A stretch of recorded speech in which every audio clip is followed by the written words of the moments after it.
What's happening, everybody? Welcome into the Take the North podcast along with Dan Wiederer of The Athletic. I am Mark Grote of Chicago Sports Radio 670 The Score. We are presenting from Haugh. As you can see, I'm in the media room right now where we do all the majority of the Q&A. So I've got a Bears background.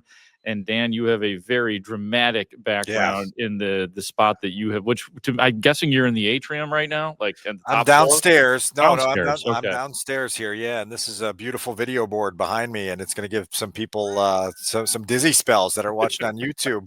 But hey, look, this is what we do at Take the North. We find new backgrounds, we find new things to talk about, and look at this little touch screen. I can play around with that later while you're off on a soliloquy on something here. I love it. Yeah. So if you're watching on video, if you go check it out on video later, you can see all the colorful Bearsness that is happening right now in the Take the North podcast. We can guarantee you that. So big week out here at the Hall. Coordinators speaking on the day in which we are recording here. It's Minnesota week. We know what happened the last time the Bears played the Vikings. That was in week 1, the lid lifter for the Chicago Bears at Soldier Field, the 27-24 loss where everything was going right. It was 17-6. Nashawn Wright was pick-sixing, and then the lead vanished in the fourth quarter. So the Bears went to 0-1. Not a good start to their season, but much, Dan, has changed since that point. And I would say, considering how the season started, things have changed to a significant amount for these Chicago Bears. Yeah, it honestly feels like a different lifetime, right? Like it was just Yeah. a totally different stage that the Bears were on in week 1 and how far they've come since those first 2 division losses to open the season.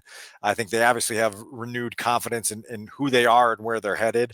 The Vikings, by contrast, seem to be kind of trying to figure some things out, particularly with the development of a young quarterback, which we'll talk about a little bit throughout this episode. But this is a fascinating game here at this point in the season, and it's going to be really interesting to see what the Bears bring to the table here in a tough place to play. As far as talking to the coordinators today, one of the things that I found to be interesting, I'm looking forward to hearing some of your impressions on what Dennis Allen and Declan Doyle and Richard Hightower, the special teams coach, had to say. But of course, Dennis Allen has his hands full with the weapons which exist on the Minnesota Vikings. Obviously, J.J. McCarthy, Justin Jefferson, Jordan Addison, TJ Hawkinson. They're all here to hurt you, all of those guys. But I actually thought one of the more interesting parts of the segment with Dennis Allen today, we'll talk about all that stuff that I just brought up. But Dennis Allen was asked a question about how he would handle going up against Caleb Williams and his impressions of Caleb Williams. And we get 2 things here, Dan. One thing is you and I have been challenging each other to, at some point in time, we got to, Dennis Allen needs to smile a little bit and enjoy himself a little bit at the lectern. He's been fine. I mean, like giving the information, but you want him to loosen up a little bit. And he did on this question. I think it was Larry Mayer who asked about it. So I left the question on there. It's a fun response and a serious response, and it kind of lets you in a little bit on what defensive coordinators might be going through right now when they go up against Caleb Williams. So let's start the show here today by listening to this about a minute cut from Dennis Allen with the question attached to it. What do you think when you see Caleb Williams get out of some of those incredible predicaments that it looks like he's dead to rights, and all of a sudden he finds a way to get out? Well, am I on the Bears sideline rooting for him, or am I trying to defend him? Because if I'm trying to defend him, I'm like, damn. No, in your opinion, watching him, like, what do you think of him? Look, I think he's grown tremendously from where he was, in the spring and in training camp. Where he's at now, I think you see in the field, much better. And he's always had that athleticism. He's always had that ability to get himself out of trouble. And so, when you see that happen, first thing I'm thinking is I'm glad he's on our side. Because it's a pain when you see guys that can create with their feet. It's just it creates a lot of problems for the defense. In terms of how you want to rush them. If you want to play. Do you want to play man coverage in the back end? Well, okay, if you play man coverage in the back end and he escapes, there's a lot of backs turned to him. You want to rush 4 and play zone coverage behind it. Well, they got 5 and 6 people blocking versus 4, creates escape lanes for the quarterback. So I think the mobile quarterback is a huge challenge defensively. I love that, Dan, just because that's what 31 defensive coordinators are saying when they look at Caleb Williams or look at any running quarterback. But I thought that was pretty informative. And if you could take a second to stop playing with your background, I'd love to hear you. I figured I had a minute to try to do some touchscreen games back there, but they don't have the touchscreen games available on this current iteration of this video board. I was appreciative that Dennis Allen went there because as hyper focused as he can be with his talking points at the lectern, you half expected him to say, "Oh, look, I'm just focused. I got enough of a problem trying to figure out what's going on with Justin Jefferson than to worry about analyzing our offense. I'll leave that to Ben." And he went there and he gave you feels about those backs in particular. And so look like the number of different ways and beat you, and that's happening inside this building. It's happening in other buildings around the league, and you just hope that this growth continues to show itself in a way where these headaches that Caleb has a chance to present to other teams continue to present themselves.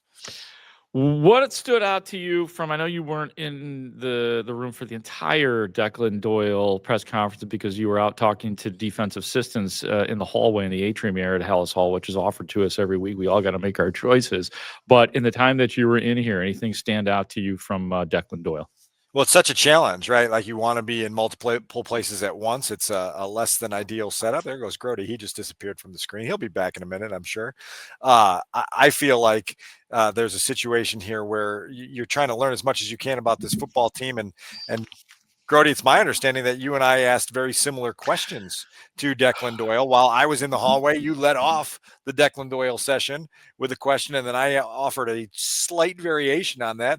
And to Declan's credit, he gave us two different answers, but the gist of it was, how do you kind of find this sweet spot in coaching a young quarterback to play quickly without playing too quickly? Because one of the things that we've heard several times throughout this week is that, Caleb sometimes is getting through his reads too quick before the reads are out of their breaks or open, or there's a chance to read them properly. And so now you have this crazy challenge where you've got a young quarterback trying to find himself, and it's like, hey, kid, let's speed it up, but not that fast. That's a little too fast. You got to slow it down a little bit. And so working through that, I felt like Declan gave us some good insight into the coaching process of that.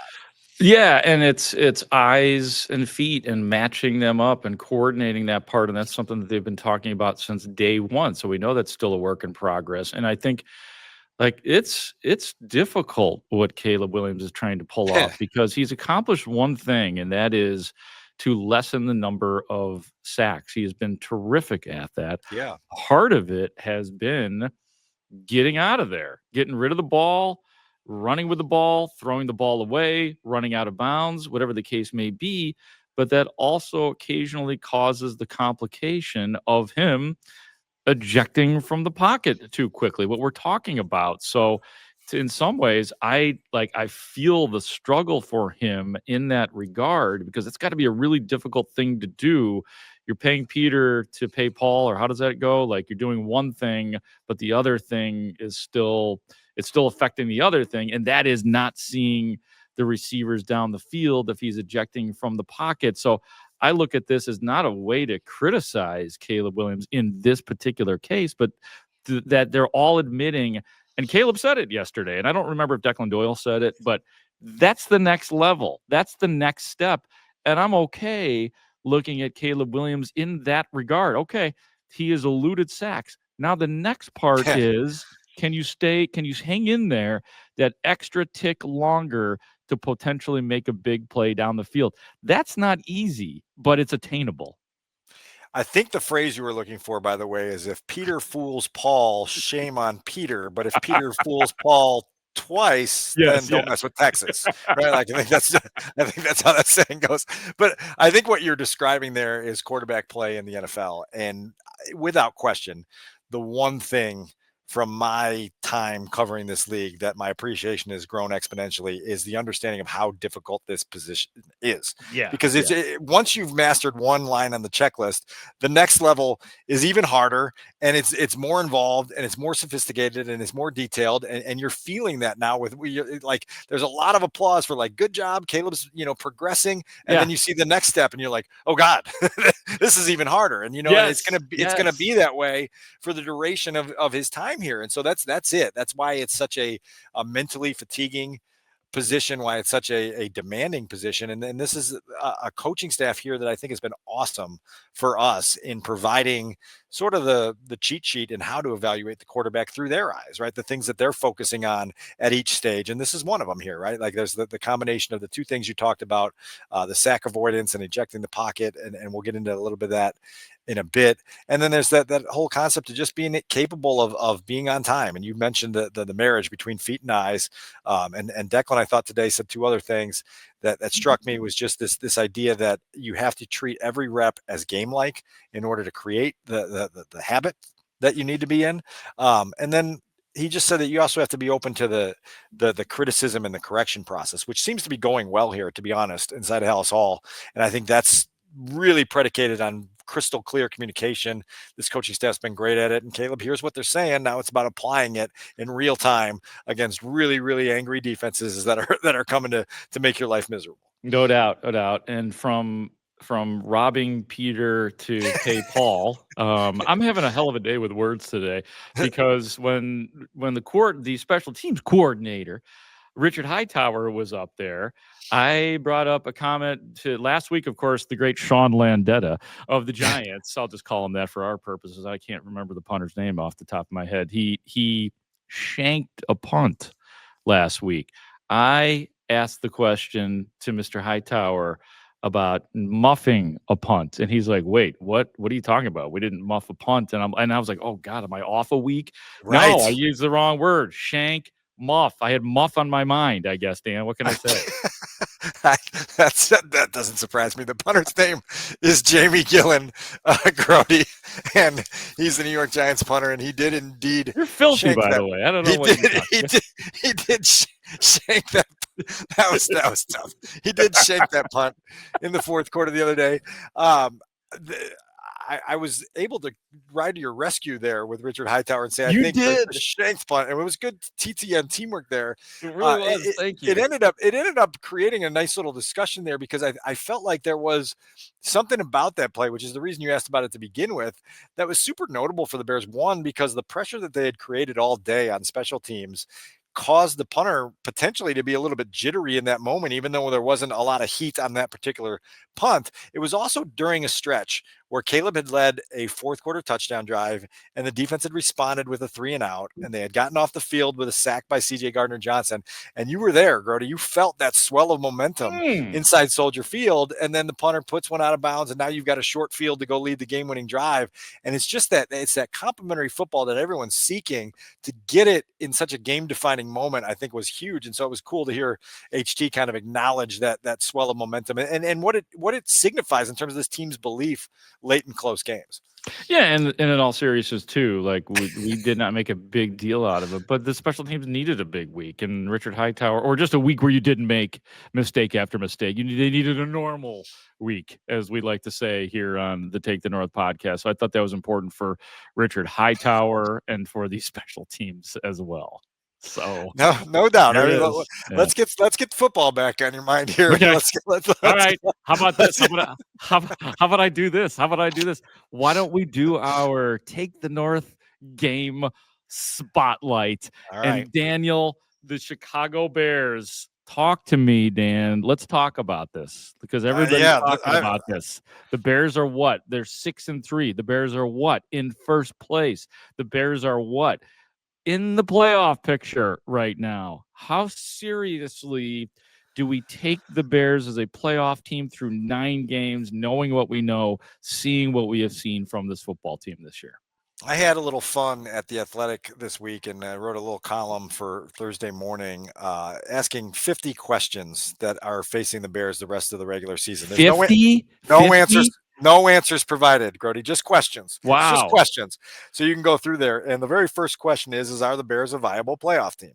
And I think it is the most important question on our radar right now because of what you just mentioned. You've got By the way, Dan, I just want you to know the great Tom Waddle is walking in right now. Interrupting. Come on into the screen at least, Tom. He asked if we're taking. Do you have a question for us? Yeah, why aren't you as good in quarters 1 through 3 as you are in quarter 4? Oh, that's such a great question. Why aren't you as good in quarters 1 through 3 as you are in quarter number 4? The answer is he's just so good in the fourth quarter that you can't possibly have the energy to be that good in the first 3. Yeah. You talking about me? Here at Take the North, we're good in all 4 quarters. And that's been a staple of ours for a while. We play a complete football game. We were back in the playoff discussion. The first question that I asked among my 50 questions was, you're not going to go through all 50 here, by the way, are you? Because I don't have time for that. I got to get into the locker room. Just the first one. If you shut up, I'll be able to get this question. Are they a viable playoff team? You mentioned it. They're inside the frame right now. You look at these playoff projection graphics. The Bears, if the playoffs started today, would be the 6th seed. They'd be a wild card. They would be headed to Detroit to play the Lions in a mid-January game. You also look at The Athletic, courtesy of the New York Times, has its own playoff simulator model. The playoff stimulator, as you might call it, Grote. And right now, that stimulator tells us that the Bears have a 33% chance of reaching the playoffs. So even though they are currently inside that playoff picture, they are not favored to stay there through the end of the regular season. The schedule is going to get tougher. Other teams are going to be able to play a lighter portion of the schedule, and you've got some teams lurking there in the NFC. And so, look, I think there's a lot ahead, and I think the fun of this is that the Bears are firmly in this mix. They are not chasing this sort of flimsy, hollow in the hunt designation. They are seeking a viable, realistic playoff berth. And when I reflect, and I think back a year ago this week, when we're sitting in here detailing the firing of Shane Waldron and getting introduced to new offensive coordinator Thomas Brown and dealing with a bottom falling out of a season after the Bears absolutely crapped themselves in a home loss to the New England Patriots. You see all that and you go, boy, isn't it fun to be having this conversation now about playoff aspirations and whether they come to fruition or not. Here we are.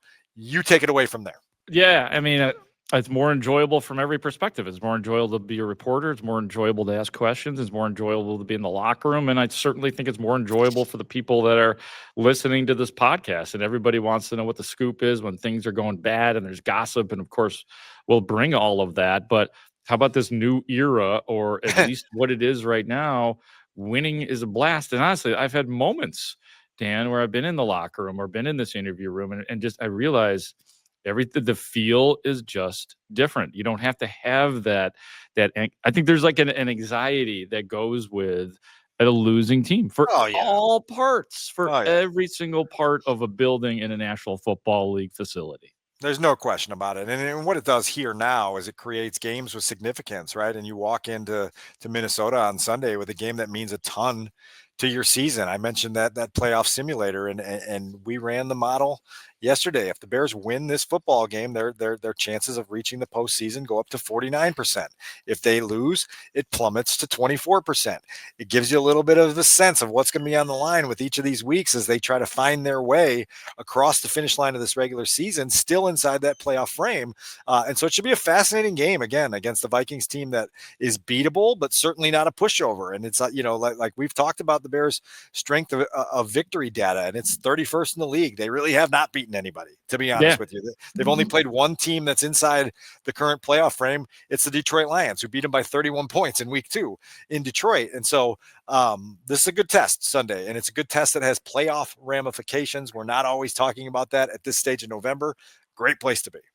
Yeah, and we'll do our picks at the end, so we'll let you know exactly what we're thinking about Bears versus Vikings here in just a few minutes. But yeah, I mean, I love the fact that the next 4 games, even if you don't have a great record in them, they will tell you how good you are. Obviously, the game at Minnesota Sunday, home against Pittsburgh, at Philadelphia, at Green Bay. So, right, Dan? I mean, we're going to know. It's fun, man. It's fun. You look at that stretch and you're like, these are interesting games. Now Waddle's throwing paper towels down here from the bathroom. He's going to get sent to the principal's office. This one just came flying in. I mean, he's not even going to clean it up either. That's the sad part about the whole thing. But yeah, this is a weekend, right, where you've got a showcase stage to try to establish yourself as a team trustworthy enough to play more meaningful football beyond this, and we'll see how they respond. Dan is about to get hot, ladies and gentlemen, as we now move into our 3 things to watch featuring our guy, our leader, our founding father, Dan At Wiederer. least getting on the camera here for a second. You just got to get your face in the camera for a second. It is Grote. See, like, so this is our 3rd Tom Waddle disruption on this same episode. Hey, anytime a former Bear wants to interrupt our podcast, we have time for it. Trust me, especially Tom Waddle. So he's going to be listening to this, I'm sure, to get some fodder for his various segments that he's got to do. The 3 things to watch for me start Sunday with the Vikings quarterback, JJ McCarthy. It is fascinating to be on the other side of this, Grote, where you've got a organization that's trying to bring along its young quarterback and starting to feel the impatience of that process. This fan base has not had to live through the quarterback development process very often. They've had Kirk Cousins, they've had Sam Darnold, they've had Case Keenum. You're like, it hasn't been this young rookie stuff. You look at sort of their last 3 high profile rookies that they drafted and tried to develop. You had a couple of their careers ended by very serious injuries with Dante Culpepper and Teddy Bridgewater, not ended but diverted, obviously, and then Christian Ponder, who I was there when he was a rookie. They don't remember what this is like to go through this. And so there's this impatience growing with JJ McCarthy, who, by the way, was drafted 1 hour after Caleb Williams in the first round of the 2024 draft. And yet we go to the stadium on Sunday and Caleb's getting ready to make start 26 and JJ's making start 5, right? Like, and so you're like, man, they're growing impatience with the guy who's only played 4 NFL games right now. Like, buckle in, folks. Like, I don't think you know what you signed up for. So I think the Bears have an opportunity here to win this football game by making JJ McCarthy very uncomfortable. I think we'll get into a little bit more of this in our best bet segment. But the takeaway machine that the Bears have had rolling all season long has a chance to get a quarterback who's turned it over 7 times already this year. And so you want to get a couple more on Sunday. Yeah, and look, I mean, the Bears did a terrific job on JJ McCarthy for 3 quarters in the first game at Soldier Field. I mean, they looked dominant. They were making him look bad, but he scores 3 times in the fourth quarter, including 1 on the ground. He was showing all the skills that he has, and I know has been bumpy and injured since. He woke up on Wednesday of that week as the NFC Offensive Player of the Week. He did for his fourth quarter, and it's life's not fair because they dominated him for the first 3 quarters, like I said. And in the last game where Baltimore beats Minnesota 27-19, they're playing from behind. So he threw 42 times, 20 of 42, 248, a touchdown, but 2 interceptions as well. So this is where the critiques come from. Even the win at Detroit, and folks, the Vikings did win at Detroit. Keep that in mind, and I will too when we get to our picks. But McCarthy was just 14 of 25, 143, 2 TDs and a pick. You're right, man. I know we got to get to your number 2 point, but it's interesting to see the angst existing with a rookie quarterback somewhere else because we went through it all last year and are still going through it, and nobody knows how to handle patience. I'm still learning how to handle being patient with somebody like Caleb Williams, and I'm sure it's the same deal with JJ McCarthy. And look, like, this is all sort of contextualized by the fact that they had Sam Darnold playing at a super high level last year. He's now gone on to Seattle and turned the Seahawks into a legitimate Super Bowl contender, or at least helped put them in that position. And Daniel Jones, who was in the building late last year for the Vikings, is now in Indianapolis doing similar things. And so that I think creates a little bit of context to the impatience that's there in Minnesota. But anyway, we're gonna shift the focus at number 2 to the Bears quarterback, and it's what we talked about a little bit earlier.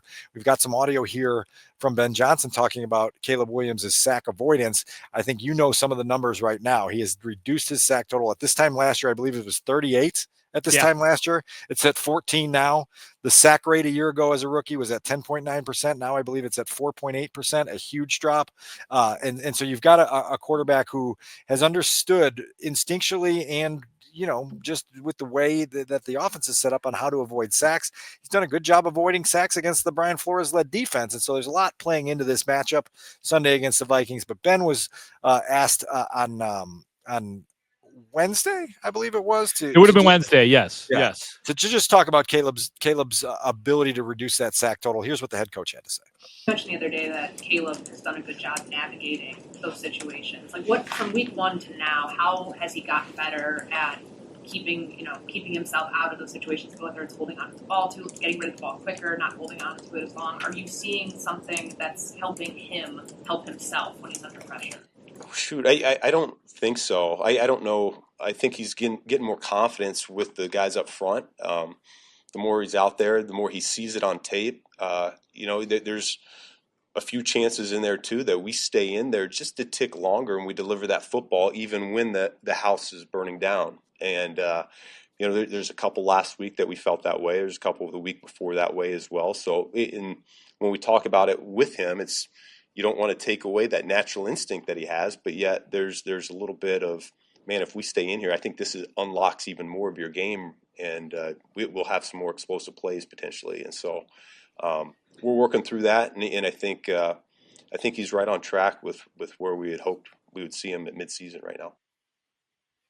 Oh man, the fine line, Dan. The fine line is what we were talking about at the beginning, right? Like, hey, I love what you're doing, but stay in there a tick longer, man, and see what kind of damage you can do. Even when the house is burning down, right? Talking heads, baby. It's not like it ain't burned down yet. Stay in there a tick longer.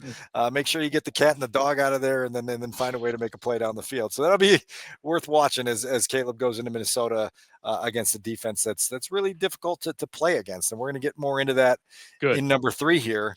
I wrote this up in our rundown in email, and I called it Bobby Fischer versus Donald Byrne. And I said it's a reference so obscure that not even I know what it means. But I'm of the understanding, thanks to Gemini and the AI department on my Google machine, that this was one of the more famous chess matches that Grand chess master Bobby Fischer played against Donald Byrne at some point as a chess prodigy.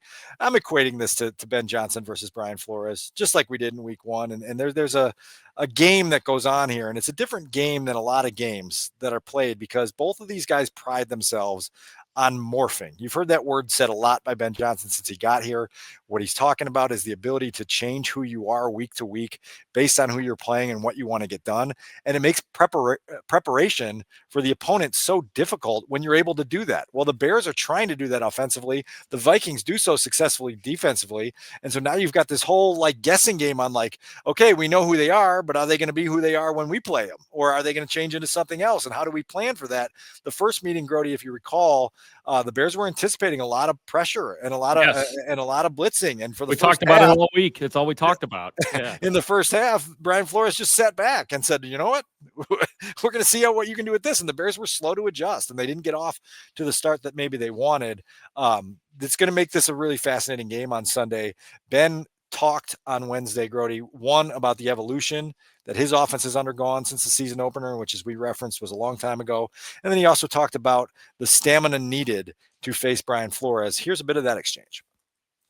As you're getting glimpses of the season opener in your prep, what do you notice is the most marked difference between the offense you took into the season opener and the one that you're seeing now? Well, we found out a lot about ourselves over the course of the season so far. We're a different team than we were week 1, and so is Minnesota. So this will be a completely different matchup as far as I'm concerned. I have, the trust level is grown for a number of players in our coaching staff. I think we really can hang our hat on a number of guys now at this point and feel really good about what we're going to get on game day. And so, and then you look at offense, we're running the ball a little bit crisper and cleaner. I think the backs have a better feel for what we're asking them to do. The O-line has started to gel. I think Caleb's got a better understanding of what we're getting done. And then on defense, it's really the same thing. I think the longer you're in the scheme, the more comfortable you are in terms of what the coaches are asking to do. I think we've up front done a better job of trying to play physical and shed blocks.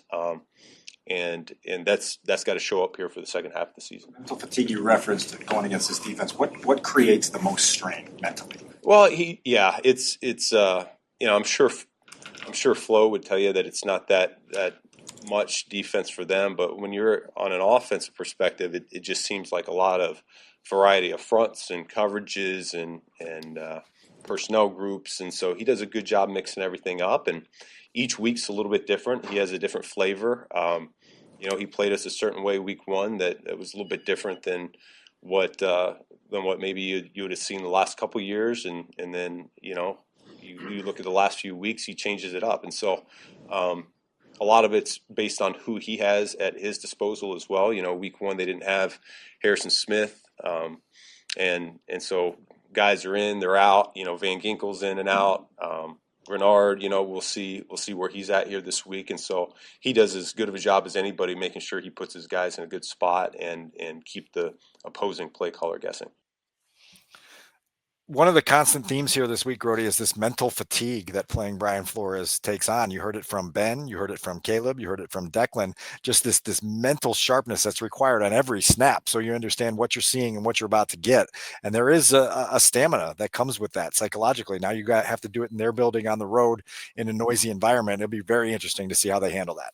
It can't be overstated too what he said at the very beginning, that in terms of you asking like what's different, well, the run game. I mean, that's just like if they are coming at you, like you can now in theory adjust better with your offense because you finally have a representative, if not really good, running game going right now. I also think it's interesting looking at like some of the individual players. He mentioned Andrew Van Ginkel, who has been injured. He's played in just 4 games. He has 2 sacks. Harrison Smith will be playing. Jalen Redmond leading the Vikings right now with 4 sacks. Eric Wilson, 3.5 sacks. And then you get to Jonathan Grenard, who, as we're talking right now, he's dealing with a shoulder injury, just 2 sacks through 9 games. So they're getting contributions from people you wouldn't necessarily, like from the inside. Jonathan Allen, 2.5 sacks from his spot. So it's there's really no soft spot, and the guys that are supposed to get to the gaudy numbers haven't quite got there yet, which leaves room for improvement and interpretation for the Minnesota Vikings defense itself. Yeah, and they're a little thin in the secondary and haven't been as sturdy there, and they haven't taken away the football the way they did a year ago. And so you look like you just said you have to find your spots. And again, we'll see what the Bears are able to come up with on Sunday and how the quarterback's able to handle whatever version of the Vikings defense he gets. And then off we go into a game that, as we referenced earlier, has got a lot at stake, and the season will pivot, a little bit based on what happens on Sunday afternoon. Oh, we're getting real close to giving you our picks for Bears Vikings at Minnesota. But first, our best bet segment. It is brought to you by FanDuel Sportsbook. Make every moment more as we welcome in the executive producer of the Take the North podcast. He is Adam Studzinski. What have ye for us this week in terms of a challenging bet about which to discuss? All right. So this Hi, Adam. week. Hi, hello. How's Say everyone hi doing? when you come on. Say hi. Don't just come in and start working. Say trying, hi. Trying to keep it flowing. All right, that's fine. Flow. Guys. How's everyone doing? Yeah, good. Enough of the small talk. Go ahead. All right. Here's what we got this week. JJ McCarthy's passing yards prop over under 215.5 yards. The bet pays out -114. What do you guys think? Are you taking the over or the under on JJ McCarthy passing yards? Grote, I'll start it. I'm taking the under. I'm taking the under because I believe more in the 3 quarters that the Bears played against JJ McCarthy in September than I do the 4th quarter. 56 passing yards through those first 3 quarters in week 1. He has not gained a ton of experience since then. Only 3 games played since then. So I'm going to take the under comfortably here as a vote of confidence in Dennis Allen and the Bears defense to change this game into a game that keeps that quarterback a little bit limited. Oh, hi, Steve. You want to be on the Take the North podcast too? Everybody wants to be on. Everybody wants to. Hey. Sure. I love podcasting. I invented podcasting. Oh, get out of here. Get out of here. Sorry. We're trying to do a FanDuel over here. You doing all right, buddy? Yeah. Okay. How's the Grobber book coming along? Oh, it's great. I'm about 2/3 of the way done. Okay. All right. We'll talk more about that. Okay. The beard looks great. The beard looks we're not on the air. Yeah. Where were we? Oh, yeah. I will. And this is going to probably give away where I'm coming from in terms of my pick. 215.5. I'm going to take the over because I do believe, like last week against Baltimore, he'll be playing from behind. And he's going to have J.J. McCarthy, who, again, 20 of 42, 248, and a loss to Baltimore. So I am going under that assumption. I am taking the over. Adam? Okay, so I'm basing my bet off of JJ McCarthy's games so far this year. The only game in which he's for over 160 yards this year. Not just 200, 160 yards was in that loss last week to Baltimore. Now, yes, if they are playing from behind, I think comfortably, just based on what he's done so far this season, including that game against the Bears where they came from behind, where he only threw for 143 yards. Yeah. I'm taking the under 200 passing yards. Okay. Our best bet segment was brought to you by FanDuel Sportsbook. Make every moment more. Good stuff, gentlemen. Studs, I think it's your turn to go first this week on our picks. Actually, I don't know if you did a pick last week. Was that the week you were doing BBM? Yeah, I did. Right? Oh, you did? Okay. Yeah. Sorry, buddy. Pretty sure I did. Possibly remember everything you say. Bears and Vikings at Minnesota this week. What do you think, Adam Stadzinski? So based on my under 215 passing yards, it's pretty difficult to win a like that. So I think the Bears are going to go into Minnesota and win and make life difficult for JJ McCarthy and be a game this time. I just McCarthy does weird things with the football sometimes, and so I think that they're going to have a couple mental by JJ McCarthy and get out of there with a win. It'll still be a division game, but I think the Bears end up winning the game 2-20. What was it? Sorry, you broke up, at least on my end a little bit. Yeah, what was it sure did. You broke up. The score. Okay. 28-20. 28-20 Bears win. 28. Okay, that's an important number because that's a Bears win and a Bears cover, Grote. So I'll go ahead next, and I'll take the flip side of Stud's prediction. I really have waffled with this all week. I've really struggled with this game because your gut tells you that the Bears are built for these types of games right now, that their belief is growing, that they've been really good in close games. They're 4-1 down the stretch. They're also going to play Kevin O'Connell, who's been a master in one-score games through his entire time coaching the Vikings. I describe this game as one of those Chicago side street speed bumps that's like a little bit oversized, and you don't realize that it's as big as it is until you're on top of it. You've been doing it. You're driving down the road, and then all of a sudden you're like, oh God, my car just bottomed out. And it's like, oh, that was pretty jarring. That's what this game feels like to me for the Bears. And so I ended up picking the Vikings 26-23 with little confidence. I couldn't make a confident pick in this game one way or another. Part of me always says, when in doubt, you go with the better quarterback and the better head coach. I think the Bears have the better tandem there going into this game. But there's something untrustworthy about this team yet that I still need to buy into. And they've gotten away with some sloppy performances against bottom-tier opponents. I think the Vikings are too good to let them off the hook if they slip up a little bit on the road on Sunday. Okay, I have the Bears winning this game. I feel really good about this game. I have the Bears winning by 10, 27-17.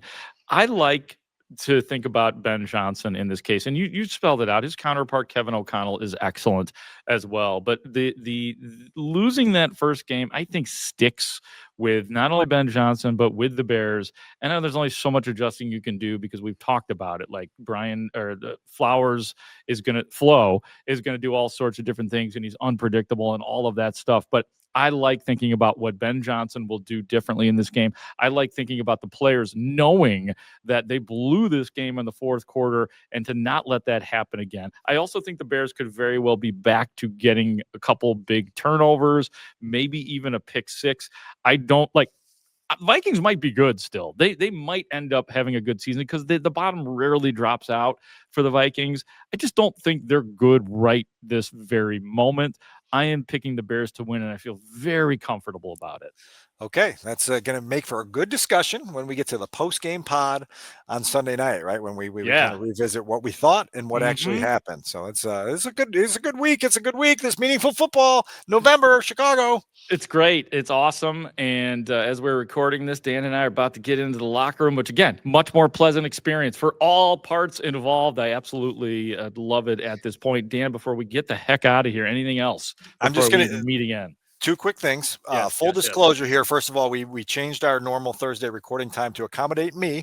I've got to get off to a middle school basketball game later this afternoon. The Maple Mustangs against Springman. We'll get off there and see if the Maple Mustangs can keep their groove growing. I would also like to say that you've got your mind on your football and your football on your mind, Grote. I'm glad we were able to get you refocused and recentered with where you were earlier when we started the podcast. So I didn't say anything. I mean, you were the one reacting. I don't know what you're talking about. Thanks for changing your timing on today's pod, and thanks for persevering. We always find a way, and that's the key. Because of the changed recording time, we obviously got guest appearance today from Tom Waddle and Steve Leventhal. Yeah, yes, we did. We did. Absolutely. We always enjoy people wanting to be on the Take the North podcast. And yes, Dan, we spoil you to accommodate you. That's what we do. No, actually, you guys did the same for me a few weeks ago, too. So things happen. Like I say, life is a fluid situation, and the Bears are a fluid situation, and our schedules out here are a fluid situation. So that's that. And we thank everybody for listening and watching. For Dan Wiederer of The Athletic and frequent score contributor, for our executive producer, that's right, Dan looking at the background once again, for our executive producer, Adam Studzinski, I am Mark Grote saying thank you so much for listening to and watching the Take the North podcast. Great talk. See you out there.